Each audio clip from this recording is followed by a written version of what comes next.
وعلمنا ما ينفعنا وزدنا علما وبارك لنا في علمنا وارزقنا الإخلاص في القول والعمل كاملا وعلما نافعا لا ينسى وتوفيقا دائما وصحة ويقينا وعافية. اللهم افتح لنا كل خير واجعلنا مفاتيح الخير مغاليق الشر آمين يا رب العالمين.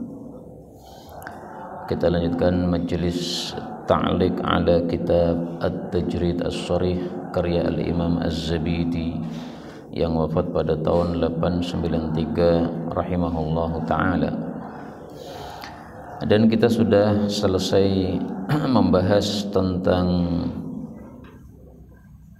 fadlis salati fi Masjid Makkah wal Madinah. Maka kita lanjutkan Kitabul Amali fi Salati. Laras lagi? Kitab tentang amal di dalam salat.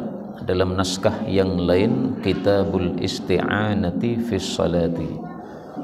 Kitab minta bantuan dengan tangan kita di dalam salat. Maksudnya menggerakkan tangan untuk suatu keperluan di dalam salat.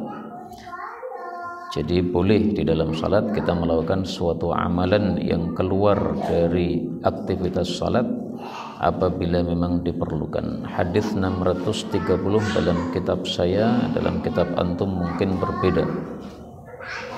An Abdullah bin Mas'ud radhiyallahu anhu qala kunna nusallimu 'ala an-nabiy sallallahu alaihi wasallam wa huwa fi as-salati fayaruddu 'alaina.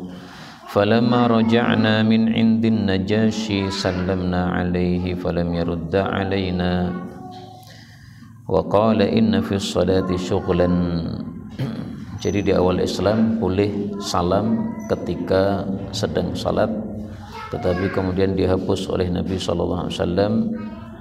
Tidak boleh lagi bicara di dalam salat karena di dalam salat ada kesibukan. Roja'na, kami pulang min indin Najasyi, dari hadapan Raja Najasyi. Ini maksudnya pulang ke Madinah, bukan pulang ke Mekah, karena ada dua kali pulang. Yang pertama pulang dari Ethiopia ke Mekah, yang kedua pulang dari Ethiopia ke Madinah. Nah ini maksudnya pulang ke Madinah. Dari mana taunya? Dari hadis berikutnya, hadis 631. Wa fi riwayatin an Zaid bin Arqam radhiyallahu anhu qala kana ahaduna yukallimu sahibahu fi sholati hatta nazalat hafidhu ala salawati was salatil wusta wa qumu lillahi qanitin fa umirna bisukut. Nah, ayat ini turunnya setelah Nabi hijrah ke Madinah. Ayat ini madaniyah. Berarti roja'na, pulang tadi itu adalah pulang ke Madinah. Hafidhu ala salawat, jagalah salat-salat, yaitu waktunya dijaga, jangan keluar dari waktunya. Wassalatil wusta, maksudnya adalah salat asar menurut jumhur ulama. Tapi ini masalah khilafiyah. Sebagian ulama mengartikan salatul wusta adalah salat subuh, dan ada lagi pendapat yang lain-lain sangat banyak.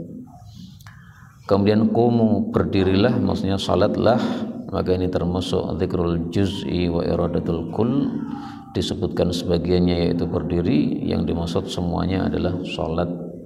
Lillahi, karena Allah, yaitu ikhlas karena Allah. Qanitin, dalam keadaan khusyuk. Qanitin termasuk lafal mushtarak, sehingga memiliki makna yang banyak. Ada yang mengartikan khusyuk, dan itulah makna yang paling populer. Ada yang mengartikan qanitin, diam, dan itulah dalilnya hadis ini, karena dijelaskan di sini fa umirna bisukut, berarti qanitin ay sakitin. Tetapi sakitin dengan khosyin itu adalah mutalaziman, saling berkaitan. Karena kalau orang khusyuk dalam salatnya, tidak akan dia berkata-kata kepada manusia di dalam salat tersebut. Salah satu makna qunut adalah berdiri, sebagaimana dalam hadis yang sahih Rasulullah ditanya salat apa yang paling utama, beliau mengatakan tulul qunut, lamanya berdiri. Dan ijma' para ulama bahwa tulul qunut di situ maksudnya bukan khusyuk tetapi berdiri. 632 dalam kitab saya, wa an Mu'aqib radhiyallahu anhu anna Nabiy sallallahu alaihi wasallam qala fi ar-rajul yusawwi at-turaba haitsu yasjud, seseorang meratakan tanah di tempat dia sujud, yaitu di area wajah yang akan dia sujudi, karena zaman dulu masjidnya dari tanah.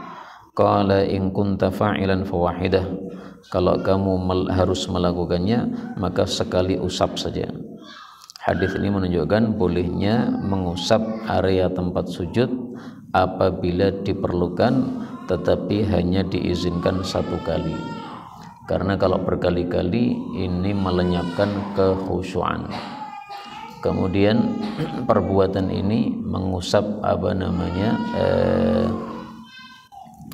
debu pada area sujud, ini hukumnya adalah makruh menurut mayoritas para ulama, menyelisih mereka Imam Malik rahimahullah yang mengatakan la ba'sa, tidak apa-apa alias tidak makruh. Nah, barangkali Imam Malik rahimahullah belum mengetahui hadis ini, belum sampai kepada beliau hadis ini. Demikian dijawab oleh para ulama rahimahumullah taala. 633 wa an Abi Barzah al-Aslami radhiyallahu anhu annahu shalla yawman fi ghazwatin, dalam satu perang, ini maksudnya perang melawan Khawarij di Harura, satu kota di Kufah. Walijamu dabbatihi, adapun tali ikat kendaraannya, biyadihi, di tangannya. Faja'alat ad-dabbatu tunazi'uhu, maka dabbah tadi menarik beliau, wa ja'ala yatba'uha, dan dia pun mengikuti dabbah itu. Ini kaitannya dengan bab adalah isti'anah bil yad fi shalah. Dia pakai tangannya untuk menarik kudanya pada saat salat tadi.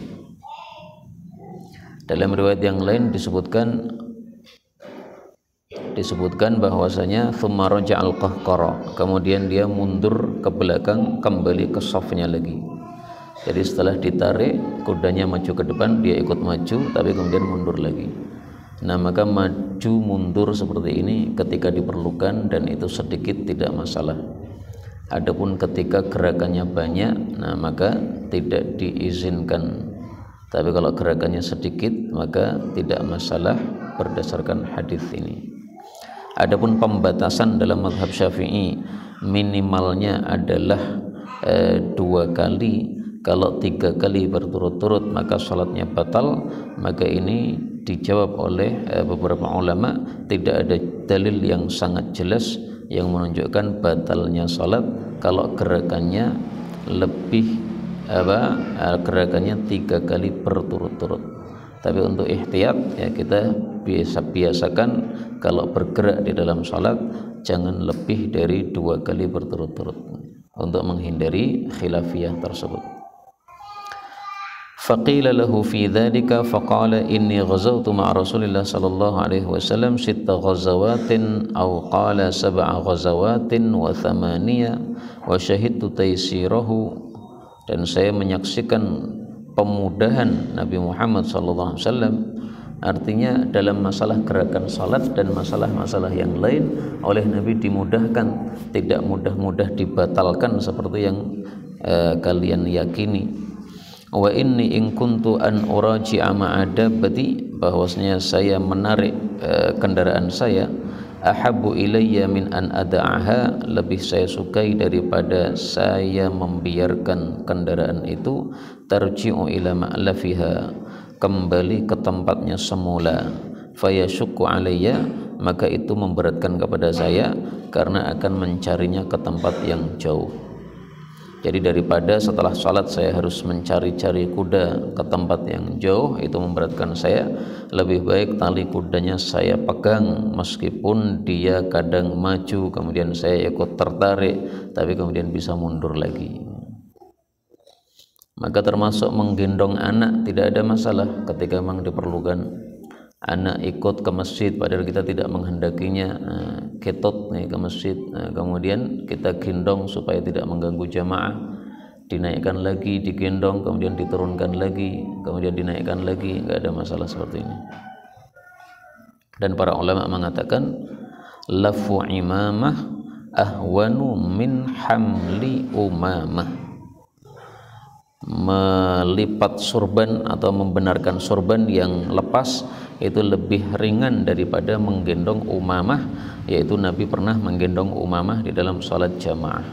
Sehingga kalau sorbannya lepas diperbaiki lagi nggak apa-apa, peci lepas diperbaiki lagi nggak ada masalah di dalam salat. 634. Wa an Aisyah radhiyallahu anha annaha dzakarat hadits al-khusufi wa qala fi hadhihi riwayah ba'da qawlihi wa laqad ra'aytu an-nara yahtimu ba'daha ba'dan. Saya melihat api neraka itu meremukkan sebagiannya terhadap sebagian yang lain. Jadi saling tabrak menabrak antara api dengan api. Wa ra'aytu fiha Amr bin Luhai, dan saya melihat di dalam api neraka Amr bin Luhai, ini tokoh jahiliyah. Wa huwa alladhi sayyaba as-sawaib. Dalam riwayat yang lain Amr bin Luhai bin Qam'ah akha Bani Ka'ab, jadi dari Bani Ka'ab dia. Wa huwa alladhi sayyaba as-sawaib, dan dialah yang sayyaba as-sawaib, menyunahkan adanya saibah yang disebutkan dalam Al-Qur'an. Ma ja'alallahu min bahiratin wala saibatin wala wasilatin wala ham. Saibah itu binatang yang dibiarkan, tidak boleh ditunggangi, tidak boleh dilarang kalau dia makan apapun di masyarakat, karena sudah dinazarkan oleh seseorang yang menazarkan sesuatu. Misalnya kalau saya sembuh maka hewan ini menjadi saibah. Nah kemudian dia sembuh betul maka hewannya menjadi saibah. Dan ini mirip dengan kondisi yang ada di Jawa.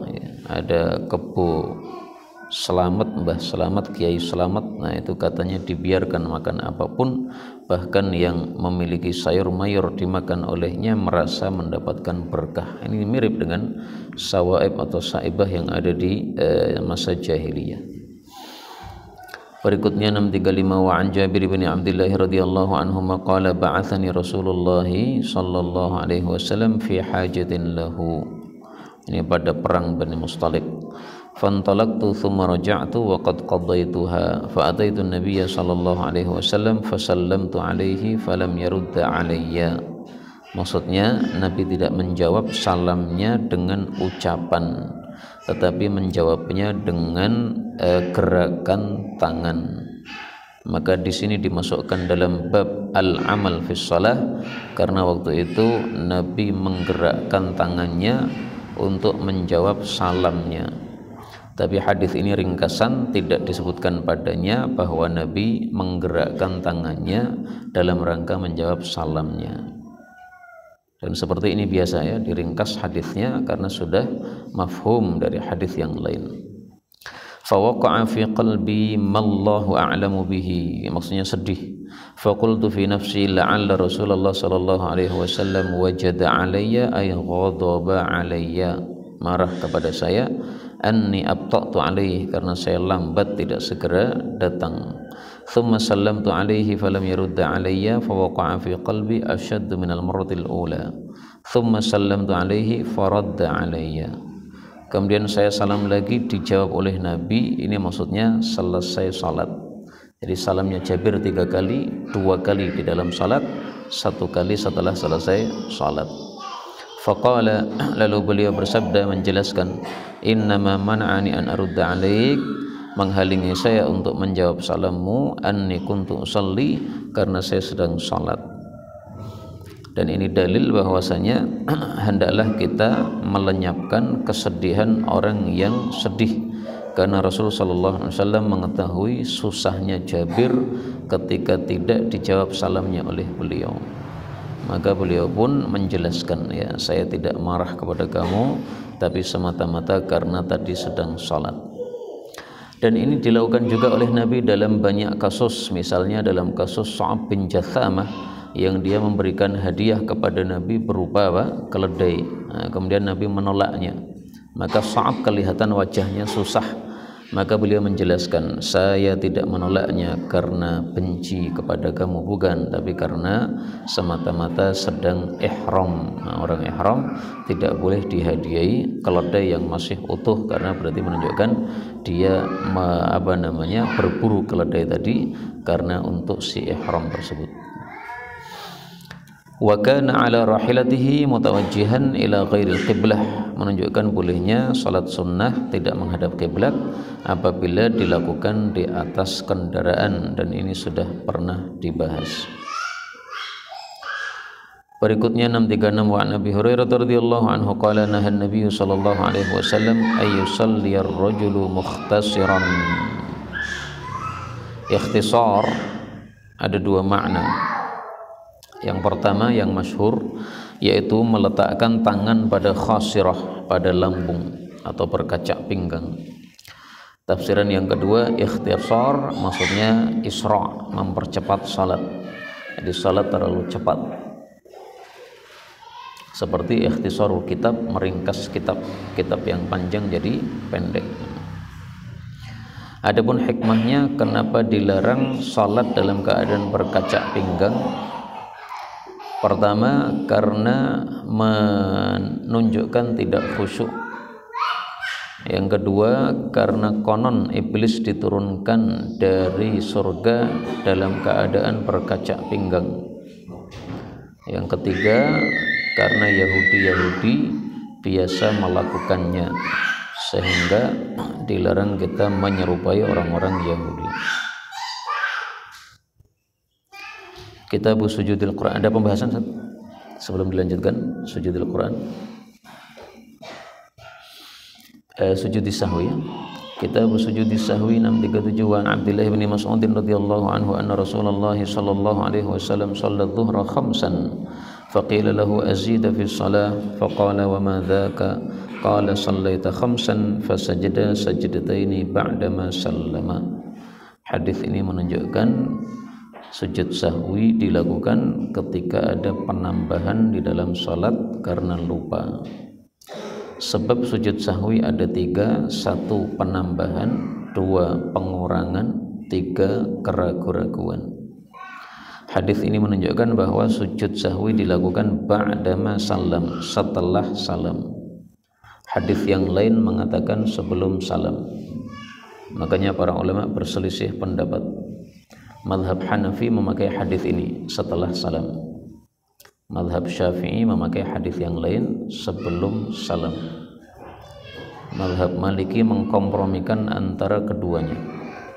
Kalau kesalahannya adalah penambahan seperti di sini khamsan, maka sahwinya ba'da, setelah. Kalau kesalahannya adalah kekurangan, maka sujud sahwinya sebelum salam.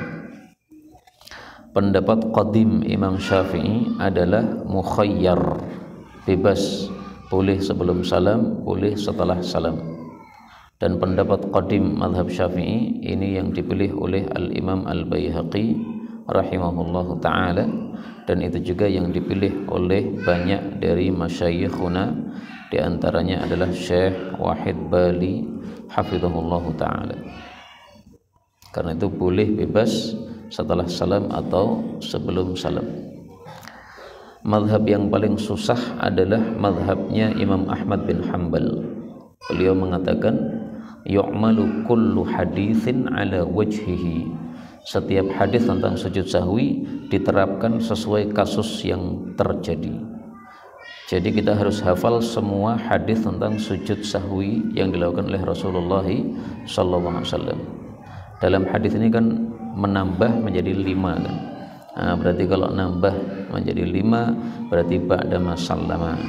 Nanti hadis berikutnya harus dihafal, hadis berikutnya harus dihafal semuanya. Ini teorinya Imam Ahmad bin Hanbal, menerapkan hadis sesuai kasusnya masing-masing, dan ini susah bagi rata-rata kaum muslimin karena susah untuk menghafal semua hadis-hadis tentang sujud sahwi ini.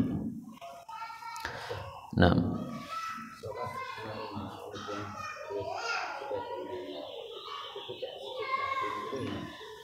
sujud sahwi hukumnya menurut mayoritas para ulama adalah sunnah, Menurut sebagian ulama adalah wajib, menurut sebagian yang lain diperinci.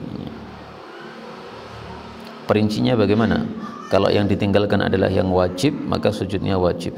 Kalau yang ditinggalkan adalah sunnah, maka sujudnya adalah sunnah. Jadi masih ada khilaf juga di antara para ulama apa hukum sujud sahwi ini. Kalau jumhur secara umum sunnah. Nah, astazin. Nah, kemudian dalam hadis ini para sahabat mengikuti Nabi sholat 5 rakaat. Ini tidak boleh kita tiru, karena para sahabat Nabi mengikuti sholat Nabi 5 rakaat ini karena masih ada perubahan-perubahan dalam syariat Islam di masa Nabi SAW. Sekarang sudah tidak mungkin ada perubahan syariat Islam, sehingga kalau kita ngikuti imam sholat 5 rakaat padahal tahu salah, sholatnya batal. Jadi kalau imamnya salah 5 rakaat, maka kita tasbihi subhanallah. Kalau imamnya nekat, maka kita duduk tahiyat menunggu sampai imamnya salam. Kalau kita ikut berdiri padahal tahu, sholatnya batal. Kalau kita juga ragu-ragu seperti imam, maka sholatnya sah. Jadi kaidahnya adalah menambah di dalam sholat padahal tahu kalau itu salah, itu membatalkan sholat. Sengaja sholat 5 rakaat di dalam sholat duhur, maka salatnya batal.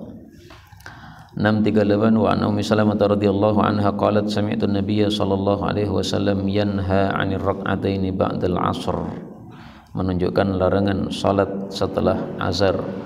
Thumma ra'aituhu yusallihima wa kana 'indi minal ansar fa arsaltu ilaihi al-jariyata fa qultu qumi bi janbihi fa quli lahu taqulu laka Ummu Salamah ya Rasulullah sami'tuka tanha an hataini wa araka tusallihima, menunjukkan bolehnya bicara kepada orang yang salat apabila diperlukan. Fa in asyara bi yadihi fastakhiri anhu, menunjukkan bolehnya isti'anah di dalam salat dengan yad, dengan tangan, atau bolehnya menggerakkan tangan di dalam salat apabila diperlukan. Fafa'alatil jariyatu fa asyara bi yadihi fastakharat anhu falamma sarafa qala ya binta Abi Umayyah. Binta Abi Umayyah adalah Ummu Salamah. Abu Umayyah namanya Suhail, maka Ummu Salamah binti Suhail namanya adalah Zainab binti Suhail, Hindun binti Suhail.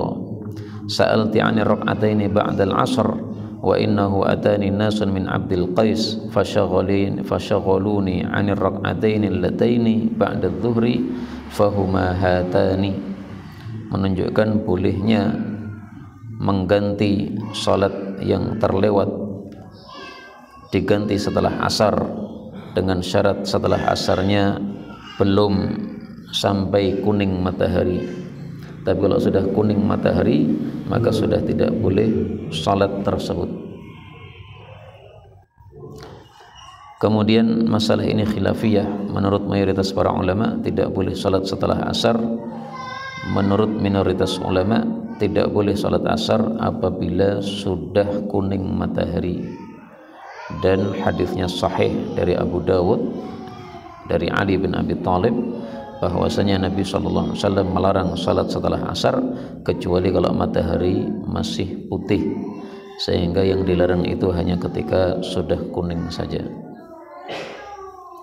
Menunjukkan juga bahwasanya salat sunnah itu bisa juga diqadha, tidak hanya salat wajib yang diqadha, dan hukumnya sama dengan salat sunnahnya. Kaidahnya mengatakan al-qadha'u yahkil ada, hukum qadha sama dengan hukum adanya. Kalau adanya wajib, qadha'nya wajib. Kalau adanya sunnah, qadha'nya sunnah. Dan hadis ini dikomentari oleh pensyarah kitab ini bahwa sebaiknya hadis ini dimasukkan dalam kitab sebelumnya, yaitu Kitabul Amal fis Shalah, tidak dimasukkan dalam Kitabus Sahwi karena tidak ada kaitannya dengan sahwi sama sekali. Sebelum Kitabul Janaiz barangkali ada pembahasan.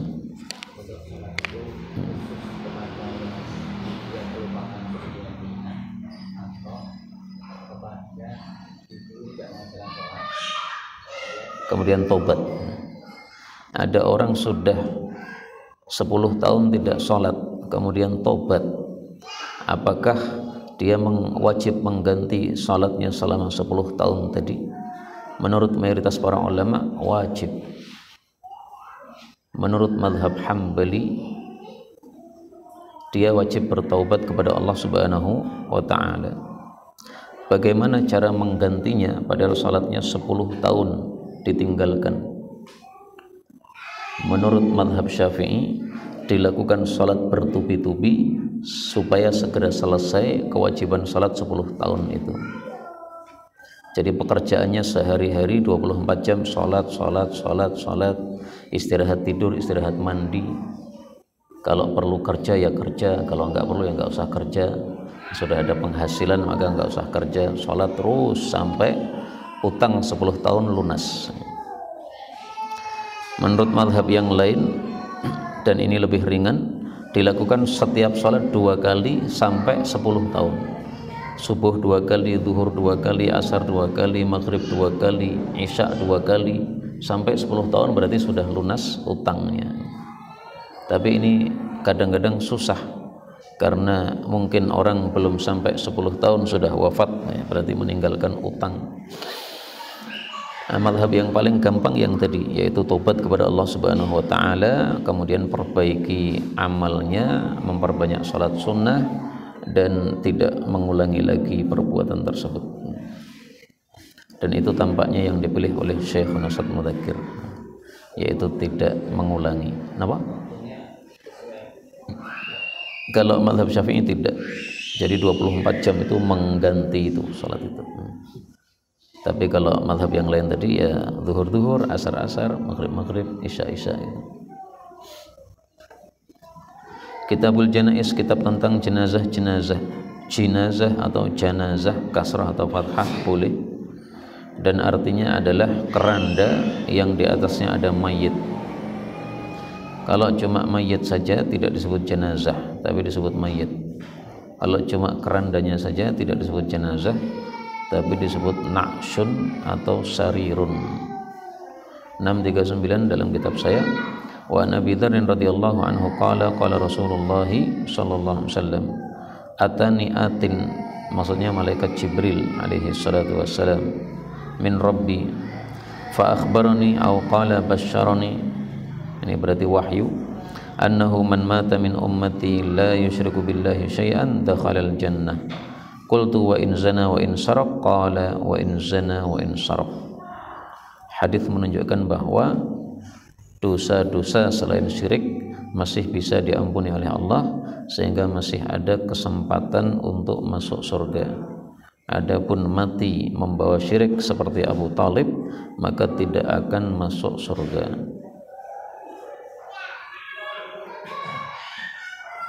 Adapun hadis yang mengatakan bahwasanya Abu Talib itu sebelum mati dia mengucapkan la ilaha illallah. Seorang sahabat Nabi mengatakan, demi Allah saya mendengar dia mengucapkan la ilaha illallah.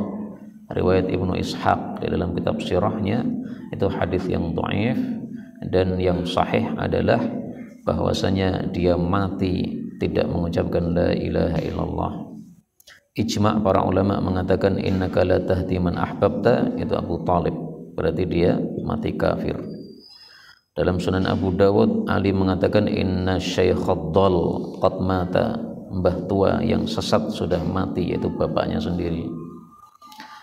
Sahih dalam Bukhari bahwasanya Nabi mengatakan innahu fi dhahdah, sesungguhnya Abu Talib itu berada di lapisan paling atas neraka. Nah, ini semuanya menunjukkan bahwa dia matinya mati kafir, na'udzubillahi min syarri dzalika.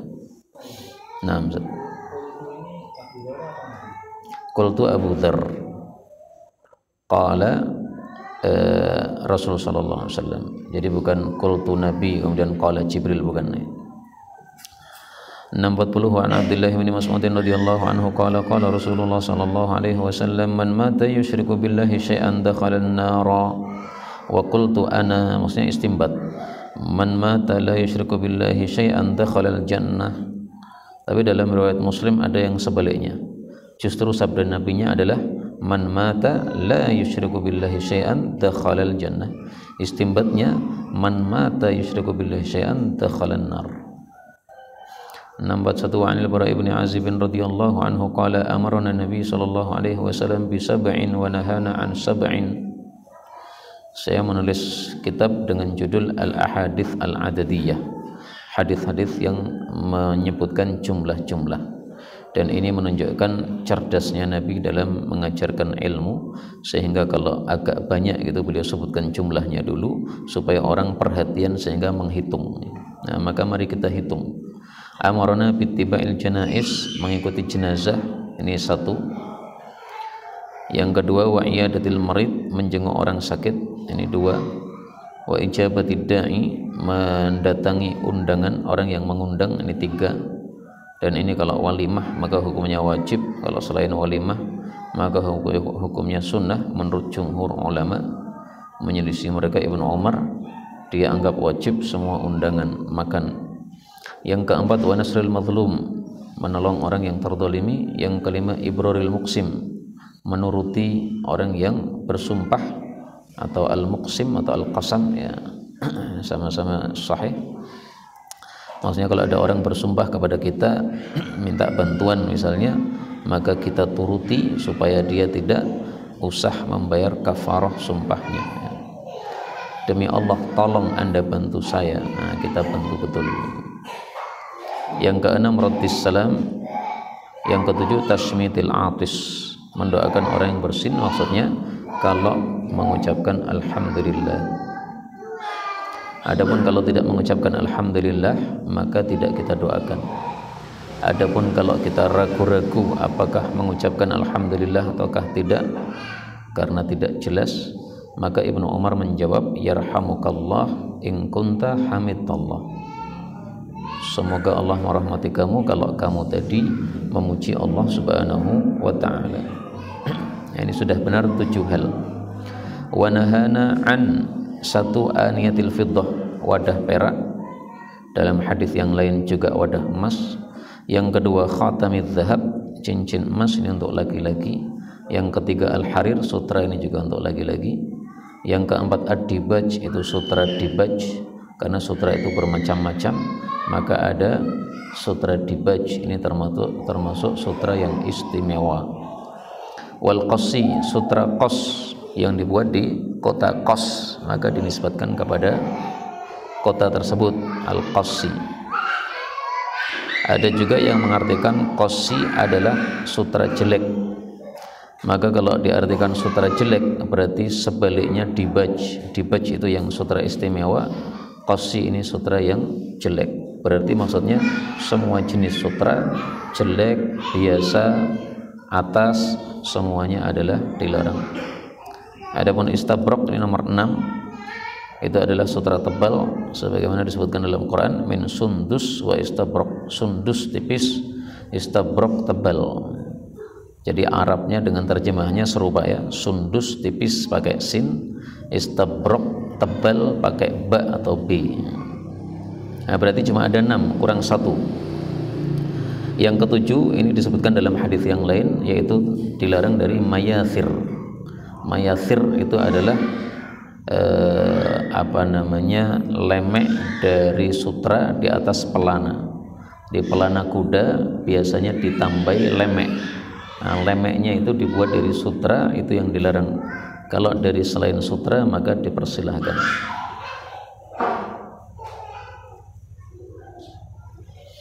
Hadis nomor 2 dalam kitab saya, wa an Ummul Ala radhiyallahu anha imra'atin minal ansar bay'atin Nabiy sallallahu alaihi wasallam qalat annahu tusimal muhajiruna qur'atan. Orang-orang muhajirin dibagi dengan undian. Maksudnya dibagi ini untuk di tempat tinggalkan di rumah-rumah orang Ansar, karena muhajirin tidak punya rumah di Madinah. Fatara lana, maka jatuh pada kami Uthman bin Maz'un. Jadi undiannya jatuh pada Ummul Ala. Fa anzalnahu fi abiyatina fawaji'a waja'ahu alladhi tuwfiya fi, sakit. Falamma tuwfiya wa ghussila wa kuffina fi athwabihi dakhala Rasulullah sallallahu alaihi wasallam faqultu rahmatullah alaika Abas Sa'ib. menunjukkan bolehnya bicara kepada orang yang sudah mati dengan doa seperti ini. Fasyahadati 'alaika laqad akramakallah. Faqala Nabi sallallahu alaihi wasallam, "Wa ma yudriki anna Allah qad akramahu." Nah, jadi Nabi hanya mengingkari kalimat yang kedua.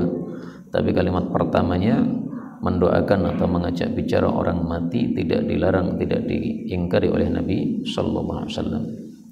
Dan Nabi sendiri juga pernah bicara kepada orang yang sudah mati, yaitu pada saat bicara kepada orang-orang yang dimasukkan di sumur Badar. Demikian juga Nabi bicara kepada cucunya yang sudah mati, wa inna bi firaqika ya Ibrahim ya la mahzunun, sesungguhnya kami pisah denganmu kami sedih. Faqultu bi abi anta ya Rasulullah fama yukrimuhullah, faqala amma huwa faqad ja'ahu al-yaqin ay al-maut, wallahi inni la arju lahu al-khair ay al-jannah, wallahi ma adri wa ana Rasulullah ma yuf'alu bi. Saya sendiri tidak mengetahui apa yang akan diperbuat kepada saya di akhirat kelak. Ini sesuai dengan surat Al-Ahqaf ayat 9. Wa ma adri ma yuf'alu bi wala bikum. Tapi surat itu diturunkan sebelum surat Al-Fatah. Surat Al-Fatah mengatakan liyaghfira lakallahu ma taqaddama min dzambika wa ma ta'akhkhara wa yutimma ni'matahu 'alaika wa yahdiyaka siratan mustaqima. Jadi setelah itu Nabi mengetahui bahwa semua dosanya sudah diampuni oleh Allah Subhanahu wa taala sehingga pasti masuk surga. Qalat fa wallahi la uzakki ahadan ba'dahu abadan. Kalau ingin mentazkiyah seseorang, maka dalam hadis yang lain Nabi sebutkan wallahu hasibuhu, Allah yang akan menghisabnya, saya tidak mengetahui hakikatnya, maksudnya begitu. Dalam riwayat Bukhari juga ya, man kana minkum madihan akhahu la mahalata falyaqul ahsibu fulanan wallahu hasibuhu. Siapa yang ingin memuji seseorang, maka hendaklah mengatakan saya menyangka fulan itu begini dan begitu, sementara Allah lah yang akan menghisabnya. 63. Wa an Jabirin radhiyallahu anhu maqala lama qutila abi, tatkala bapak saya Abdullah bin Haram dibunuh, maksudnya dalam perang Uhud, dan waktu itu tubuhnya dipotong-potong, dimutilasi oleh orang-orang musyrik. Ja'altu akshifu thawba an wajhihi abki, menunjukkan bolehnya membuka wajah orang yang sudah mati apabila diperlukan. Wa yanhauni anhu, yaitu anil buka. Wan nabiyyu sallallahu alaihi wasallam la yanhani, menangis tidak dilarang karena menangisnya cuma menangis biasa. Yang dilarang adalah menangis yang disertai dengan ratapan, karena Rasulullah sallallahu alaihi wasallam menegur Ummu Aiman yang meratapi mayit, sementara Ummu Aiman mengatakan Anda juga menangis. Maka Rasulullah menjawab, saya tidak menangis. Artinya saya tidak menangis seperti yang kamu lakukan, yaitu meratap. Saya menangis biasa. Nah, di sini tidak dilarang oleh Nabi karena menangisnya menangis biasa. Faja'alat ammati Fatimatu tabki, faqala Nabi sallallahu alaihi wasallam, tabkin aw la tabkin, ma zalatil malaikah tudhilluhu bi ajnihatiha hatta rafa'tumuh. Masih dinaungi oleh malaikat, dinaungi dari panasnya matahari.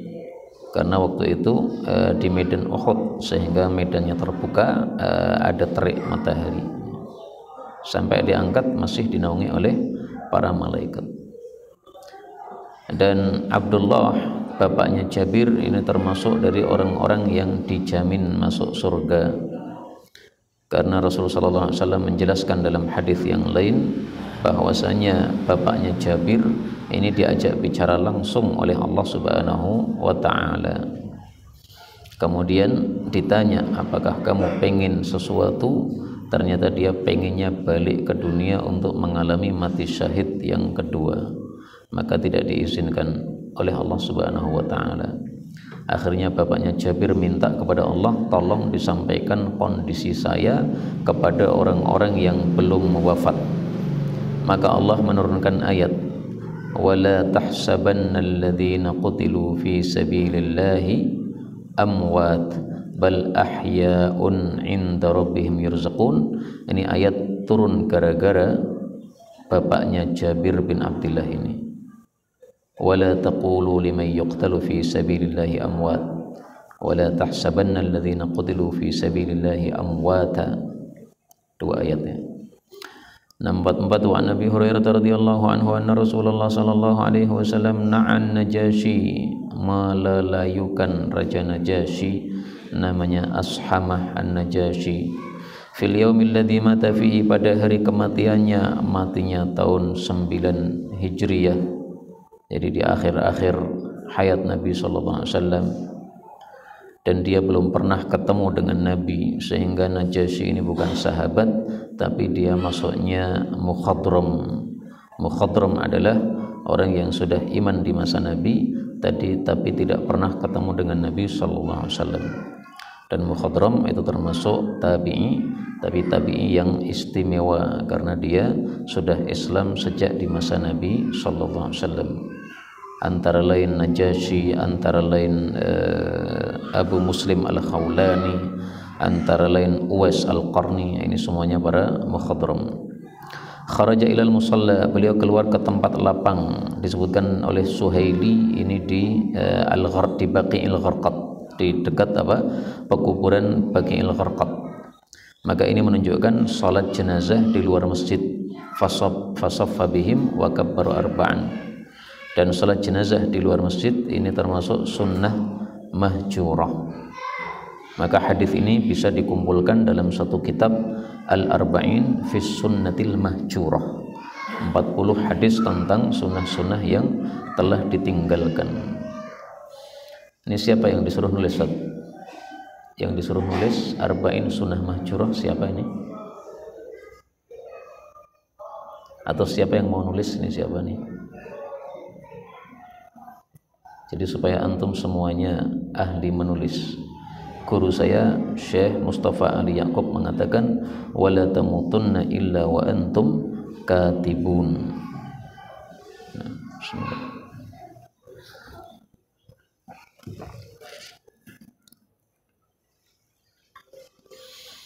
Ustazah Ismiati itu nulis 2 kitab, satunya Mukhtasar Usul Fikih, satunya Tafsirul Quran bil Quran.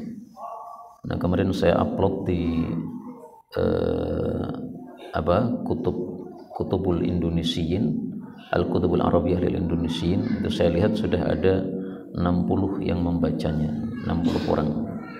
Insyaallah kalau dibiarkan kitab itu akan lama-lama dibaca banyak orang. Ini pahalanya mengalir kepada yang menulisnya insyaallah taala.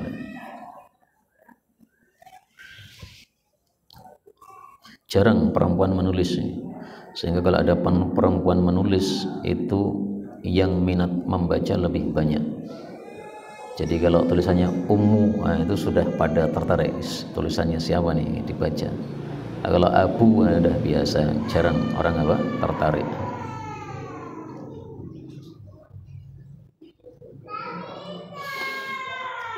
Ustaz Zakaria ya, Arba'in Sunnah Mahjurah ya. Nah, waktunya 1 bulan. Berarti pertemuan berikutnya udah bisa kita baca di sini. Kalau susah ya dibagi ya.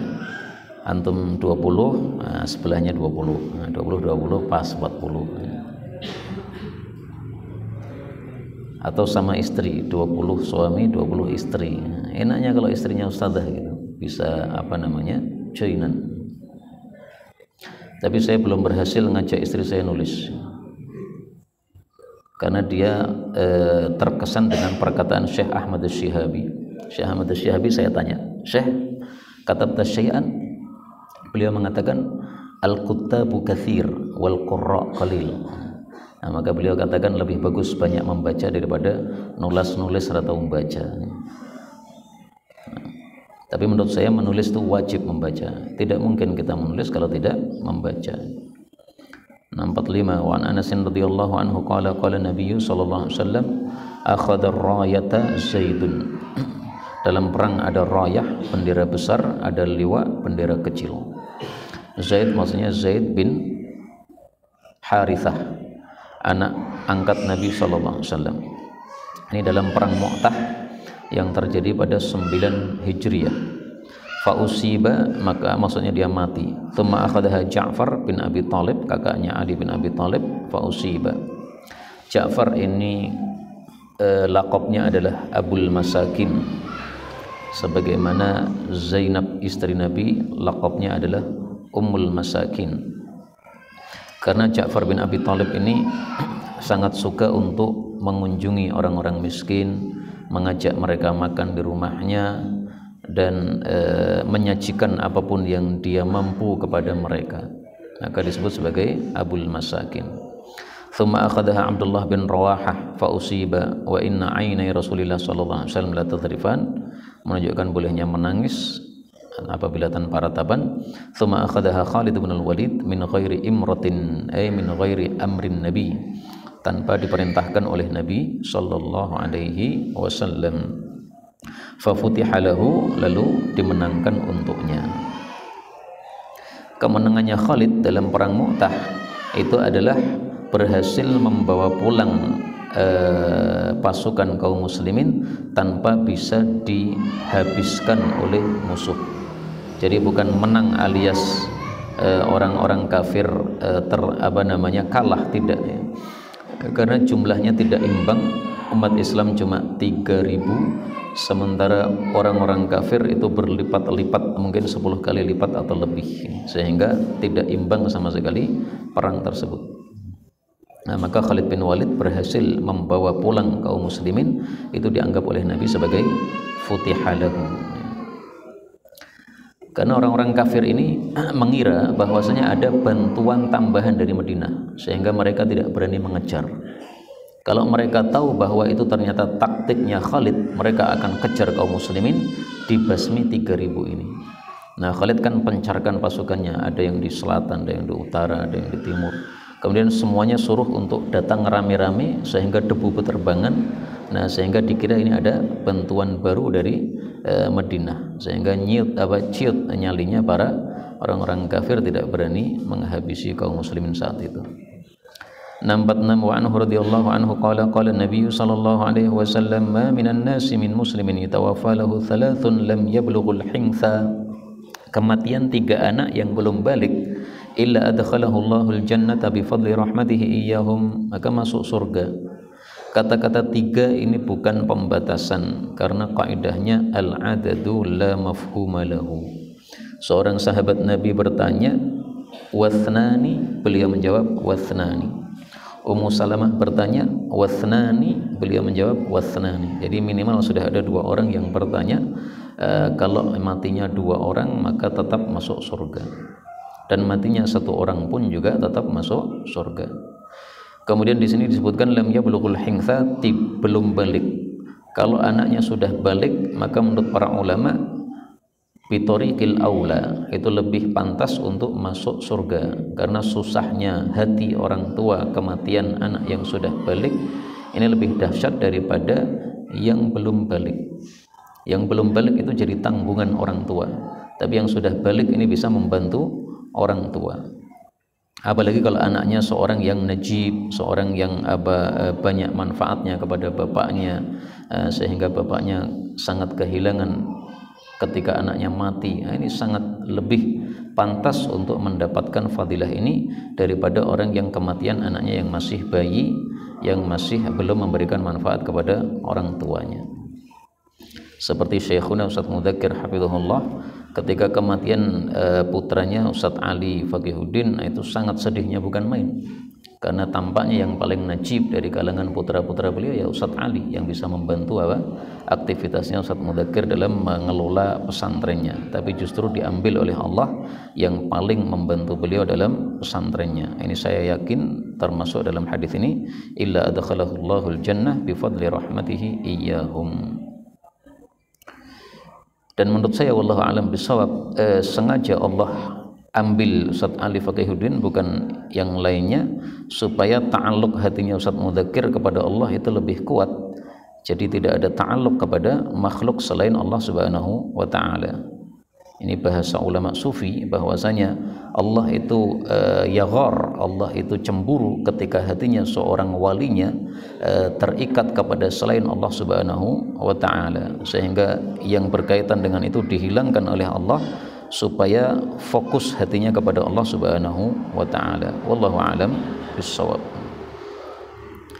Hadis berikutnya ini panjang, maka kita jawabkan sampai di sini. Wallahu a'lam bissawab. Walhamdulillahirabbil alamin. Monggo.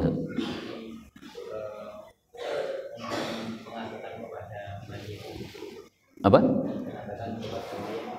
Bicara kepada mayit, enggak apa-apa.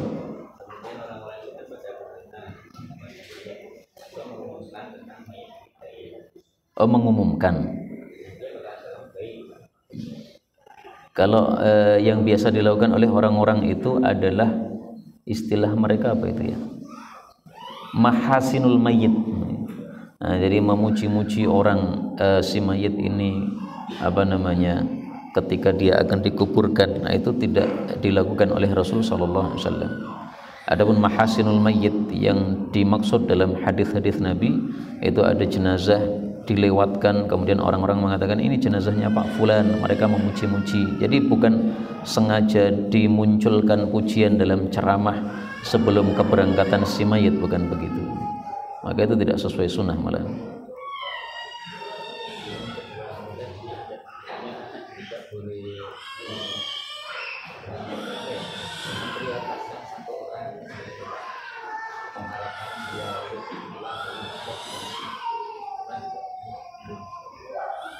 Tidak memprioritaskan sebagian anaknya karena tidak adil. Terus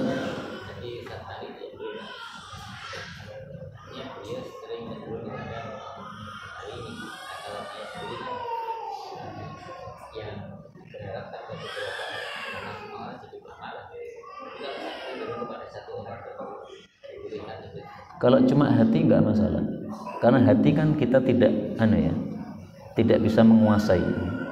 Yang tidak boleh itu ketika pemberiannya tidak adil, tampak kecintaannya yang terlalu dahsyat sehingga menyebabkan yang lainnya pada iri. Bahkan sebagian ulama katakan hatta fil qublah, sampai mencium anak harus adil. Sehingga kalau anaknya dua misalnya seusia, ini jangan satunya dicium terus satunya nggak pernah, ini nggak adil. Nanti akan menimbulkan kecemburuan. Ini bapak selalu nyium dia, nggak pernah cium saya. Kalau usianya sama ya, kalau usianya udah dewasa kan nggak dicium lagi. Nah, sudah 4 tapi mau ke 5 terus ditinggalkan makmumnya, itu apa tetap bisa? Mau berangkat ke 5. Tapi kemudian subhanallah dia tidak sujud. Dia tidak, menurut saya tidak sujud. Karena tidak ada penambahan, tidak ada pengurangan, dan tidak ada keraguan-raguan. Kalau imamnya ragu-ragu, sebenarnya yang benar saya atau makmumnya, ya, maka ya sujud. Tapi kalau tidak ragu-ragu, karena dia sendiri tahu, oh ya salah nih ya, kelima, ya tidak perlu sujud. Jadi konsepnya para ulama fikih sujud sahwi sebabnya 3. Sebenarnya bisa dirinci lebih dari 3, tapi muaranya kembali ke 3 tadi.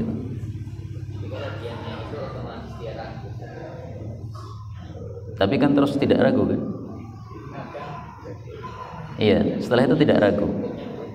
Itu namanya tidak ragu. Yang dimaksud ragu itu adalah ketika dia ragu-ragu ini sudah berapa rakaat. Kalau dia sendiri tidak ada yang mengingatkan. Kalau dia ada orang lain, maka dia ada yang mengingatkan. Nah, ketika diingatkan dia sudah ingat. Kalau sudah ingat sudah tidak ragu-ragu lagi. Kecuali kalau dia diingatkan masih ragu-ragu. Sebenarnya saya sudah benar loh ini, kok malah ditasbihi. Itu berarti dia ragu-ragu. Monggo. Bagaimana nasib orang-orang ahli fatrah ketika di akhirat? Orang fatrah dalam Quran ada. Wa ma kunna mu'adzibin. Wa ma kunna mu'adzibin kata Rasulullah. Kalau Rasul sendiri mengklaim bahwasanya ayat beliau itu pihak Nabi wa bapak. Bagaimana menyikapi tanakut Inna abi wa abaka finnar, sesungguhnya bapakku dan bapakmu di neraka. Abi ini tidak harus bapaknya yaitu Abdullah, bisa juga abi maksudnya adalah jadi, bisa juga adalah ammi ya. Jadi tidak harus itu bapaknya yaitu Abdullah, maka itu tidak menunjukkan Abdullah di dalam neraka. Ada lagi? Nah, Misalnya di Indonesia ini ada daerah pelosok yang belum ada dakwah di daerah tersebut, lalu mereka mati dalam keadaan jahiliyah belum mendapatkan dakwah Islam seperti itu. Ada daerah apa? Daerah apakah termasuk ahlul fatrah? Itu maksudnya ya? Ya mungkin, nggak tahu. Apakah ada tempat pelosok begitu ya? Ada mungkin ya. Hanya kita nggak pernah datang ke mereka. Di mana? Apa? Nah. Ya mungkin orang-orang yang sangat pelosok, yang belum punya pakaian dan sebagainya, ya, belum pernah lihat itu. Kalau di Solo nggak ada ahlul fatrah, semuanya udah paham. Apa Sat? Melelayukan orang yang mati ini ada 3 tingkatan. Yang pertama yang sunnah, yaitu melelayukan kepada kerabat, kepada tetangga, kepada teman-teman, dan kepada orang soleh. Maka ini sunnah. Yang kedua, melelayukan secara umum seperti di WA, surat kabar dan sebagainya. Maka ini mubah, boleh. Karena semakin banyak insya Allah yang mendoakan, meskipun orang-orang tidak pada kenal kan ya. Yang ketiga yang dilarang itu adalah na'yun jahiliyah, yaitu melelayukan dengan disertai mafakhir, disertai menyebut-nyebutkan kehebatannya, sehingga biasanya dilakukan di atas menara, teriak-teriak ini Bapak Fulan wafat, ya kehebatannya 1, 2, 3, 4, 5, 6, 7 begitu. Itu yang dilarang oleh Rasulullah SAW.